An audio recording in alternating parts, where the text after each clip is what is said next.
country is nothing but a band of rogues without the rule of law. The judiciary has lent itself to APC capture, and it has become the instrument of partisanship. INEC and judiciary in particular have betrayed Nigerians and dashed their hopes and aspirations of democratic ideals through judicial sabotage. Hello guys, I hope this video finds you well. Good morning, good afternoon, good evening to you, depending on the location you are watching this video from. Guys, with the way Nigeria institution has been mesmerized and totally messed up under Pablo Escobar, guys, I want to assure you, in future, as a matter of fact, coming in the next election, all political parties are to boycott INEC. Nobody will be participating in the game, so that it will not be legal now that it's not in one party state. Because right now that the evidence is there, people no longer get justice in court, so they are no longer interested in going to court to get justice. Guys, this video you want to watch, it unveil everything. I don't want to bore you, I don't want to waste your time. Please give this video a thumbs up now, I beg you. Like the video so Facebook can recommend to others, and please share with all your friends. Let's watch the video now. Thank you. INEC and judiciary, the biggest threat to democracy in Nigeria. Fellow pressmen, in all thriving democracies around the world, the election management body like INEC and the judiciary are its sustaining pillars. The constitutional duty of INEC is to conduct periodic, free, fair, and credible elections and declare the popular will of the people as expressed through the ballot, but at moments, election results are not written and prepared before election day. Sorry, I take that again. The constitutional duty of INEC is to conduct periodic, free, fair, and credible elections and declare popular will of the people as expressed through the ballot, but at the moment, election results are now written and prepared before election day under Professor Mahmoud Yakubu. The judiciary is supposed to be the last line of defense of democracy and the rule of law. But the tragedy today is that the judiciary over the years have not lived up to the expectation fully on matters of electoral justice.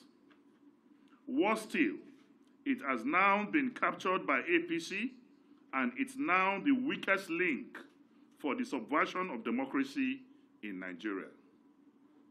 What a disgrace and shame to the largest black race of the world. A democracy without a rule of law and a courageous judiciary has in it an inner virus that will lead to its destruction. The common saying that judiciary is the last hope of aggrieved citizens is now an empty slogan, because the judiciary is truly now the lost hope of the people of Nigeria. That is why I, Dino Melaye, will not dignify a captured judiciary that is now a department of APC by filing a petition over Kogi State governorship elections that majority of the results were pre-written before the election day by INEC officials. Under the most corrupt chairman, Professor Mahmoud Yakubu, the most pernicious, odious vermin that ever presided over election management body in Nigeria.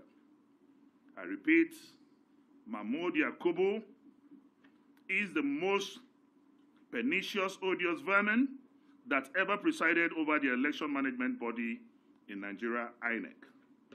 Why should any responsible Nigerian go to the tribunal when APC has captured the judiciary and their members, that's APC members, openly boast at rallies about their control of a corrupt judiciary of cash and carry? Why should other political parties and Nigerians participate in future elections with the conclusion of grip and total control of INEC through the appointment of APC card-carrying members as commissioners into INEC, who will recruit ad hoc staff, APC supporters, as pool officials? All recognized individuals of proven integrity from south and northern parts of this country, applauded by Nigerians for their commitment to credible elections as commissioners, have all been eased out of INEC. The way the so-called State Independent Electoral Commission, SIEC, is constituted by governors with party members and supporters is what is happening now. So that means what is happening in SIEC is exactly what is now happening with INEC at the national level. It's constituted by governors with party members and supporters is what is being replicated by this administration with INEC at the federal level. No more elections like local governments, but pure writing of results before elections as done in Kogi and Imo states. A typical example is what I will show you now. This is certified true copies. So when SDP was shouting all over the air that they need INEC and they need the tribunal to give them order for INEC to release documents to them, we got these documents last week. And they are certified true copies by INEC. This is the certified true copy of the Kogi State election on the 11th of November. This is certified true copies of the presidential election in February. What I want to do here is that we have certified true copies of all the documents, including the registered the voters register, all certified by INEC, and these documents are available with us.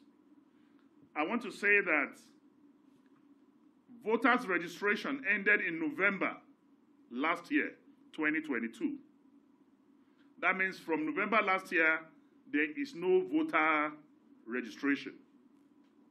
This is certified true copy from INEC of the results of the presidential and National Assembly elections in February this year. As at that time, number of registered voters on these certified true copies showed that in Adavi local government, 114,046 registered voters. Showed that in Ajakuta local government, 84,614. Showed that in Okene local government, 140,452. That's the registered voters as at February, as imputed on this certified true copy of INEC results for the February election. But in the certified true copy for the November election, you will note that registration of voters stopped in November 2022. So what we were given in February 2023 on this certified true INEC document is what I read. But on the same INEC certified results of the 2023 November 11 governorship election, the number changed when voters registration already ended last year. On the face of this document now, for the November 11th election, you remember I said it was 114,046 for Adavi, but in this document, it's now 114,663 inflated. In Ajakuta local government, for example, in February, voters registration was 84,614, while in the November election is 96,504, an increase of over 8,000. In Okehi local government, the same thing. In Okene local government, it was 140,452. in February. But in November election, Okene was inflated to 151,242. An inflated number of 110,987. And this was done in 17 local governments. So the question is, if voters' registration ended November last year, and the February results showed the number of registered voters as at February this year, where did the additional figures inflated in November came from? After all, there's been no voters' registration since November last year.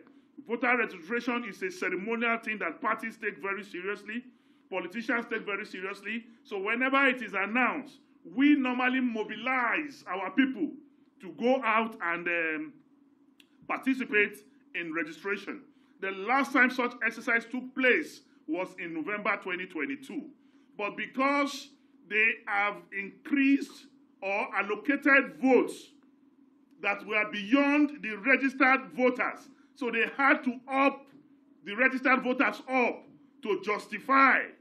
If not, the votes will be more than registered voters. That is the kind of corruption, fraud that INEC did. And these are certified true copies of documents from INEC showing disparity between February and November. Meanwhile, there is no voters registration. What future do we have of democracy when the judiciary is captured doing the bidding of APC, as the world is seeing happening across Nigeria, wherein judiciary is now used to upturn the people's verdict for APC in Kano, Nasarawa, Plateau, Zamfara, and many more states in the days ahead. The capture of judiciary signals citizens' possible resort to self-help, and that is dangerous for our society. That is how democracy dies, when political elites repudiate or reject the norms and values on which democracy is practiced, and the judiciary is captured and unable to do electoral justice. The Presidential Election Tribunal judgment was written in partisan stationery. The CTC of Kano gubernatorial appeal significantly differed in the whole section from verbal judgment delivered by the Court of Appeal. The 3 paragraphs of the judgment declared to be clerical errors by the Court of Appeal, surprisingly and curiously, do not have spellings error. Does it mean that clerical error do not have meaning again? Because if you say something is a clerical error, and in the 3 paragraphs, no single spelling error, as the definition for clerical errors changed, we all know that it is easier to recite after taught judgments than to rewrite well-considered written judgments. And this is actually a big shame. You can see that Labour Party have no judgments. The Labour Party cried out yesterday that they were not given any judgment. They asked for judgment, and they said the judgment of the PDP will suffice. And it is laughable that in my elementary knowledge of law as a law student or a graduate of law, I know that grounds, when you make your grounds for submissions or issues that you raise in your submissions are questions. And we're taught in law that those questions for determination must be answered by the courts. But because the courts cannot, in their good consciences, or the judges or justices cannot, in their good consciences, answer those questions raised by Labour, that is why there's no judgment. What are the issues raised? One of those issues is, how did the future of a lady appear on the server of INEC instead of posting result sheets. You posted picture. It's a question for determination. And that question has not been answered. And it is a norm, it is a practice, a convention, that questions for determinations, issues raised, must be answered. But because they don't want to answer it, and they know what the implication of answering it, there is no judgment for Labour Party. We all knew that Labour Party is a different party in that matter. PDP is a different party. And the court, throughout the sitting at the Supreme Court, did not consolidate the cases of PDP and Labour Party. And where these cases were not consolidated, how can they have the same judgment? That is one of the fundamental reasons why I would say I have lost complete confidence in the judiciary in Nigeria. In sum, we can say that our country and democracy is at its most vulnerable point of decay as a result of institutional capture. Today, nowhere to turn to by citizens for sanity. Judiciary has become an extended section of a political party, doing its bidding and delivering predetermined judgments. The fingers of providence will continue to write its verdict on the walls of our judiciary as the biggest threat to the survival of democracy in Nigeria.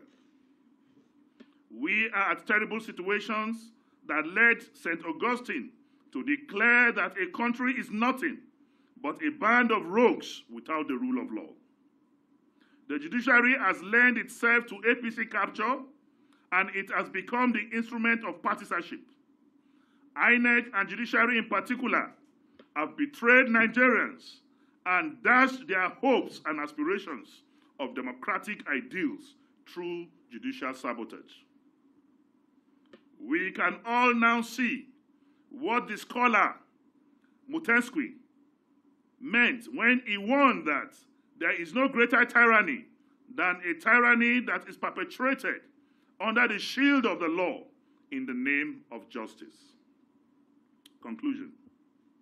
Fellow Nigerians and gentlemen of the press, in the light of the foregoing, I, Senator Dino Melaye, have decided in good conscience not to submit myself to the judiciary that has become an instrument of political tyranny. Just as Pa Awolowo declared after the 1993 rigged elections, when asked why he refused to go to the tribunal, our sage, Obafemi Awolowo, said that he will not because the judiciary is corrupt and will not do justice. I will not go to court because justice has been murdered by the judiciary in Nigeria. I repeat, I will not go to court because justice has been murdered by the judiciary in Nigeria. Finally, may I use the opportunity to call on all opposition parties in Nigeria to forthwith boycott all future elections unless and until the current INEC constituted by APC members is dissolved and a new set of non-partisan chairmen and commissioners are appointed into INEC. Further participation by opposition parties in future pre-written election results. Further participation by opposition parties in future pre-written election results under a morally and ethically challenged Professor Mahmood Yakubu Electoral Commission amounts to giving legitimacy and credence to the continued rape of democracy in Nigeria. I hereby call on all political parties to boycott future elections in this country until Mahmood Yakubu and the corrupt commissioners of INEC are completely dissolved and a new credible INEC constituted. That is when we can have democracy. If we fail to do that, participation by political parties will mean legitimizing, endorsing, and promoting the illegality that is ongoing. So I call on all political parties to boycott future elections and allow them to run a one-party state, because our non-participation will definitely will definitely deny them the legitimacy they need to carry on. So we call on the whole world, we call on international communities, we call on NGOs, CBOs, Nigerian Bar Associations, we called on the Nigerian Medical Association, on the Nigerian Labour Congress, to save Nigeria and save democracy. Because because INEC and the judiciary, they have murdered democracy in this country. They have become appendages of APC, and results are written even before elections. The National Assembly will have to stop keeping silent in this very satanic issue. The battle to salvage our country from these economic cankerworms and financial scavengers is a battle of no retreat, no surrender. We will continue to speak. We will continue to protect our democracy by asking for the right thing to be done.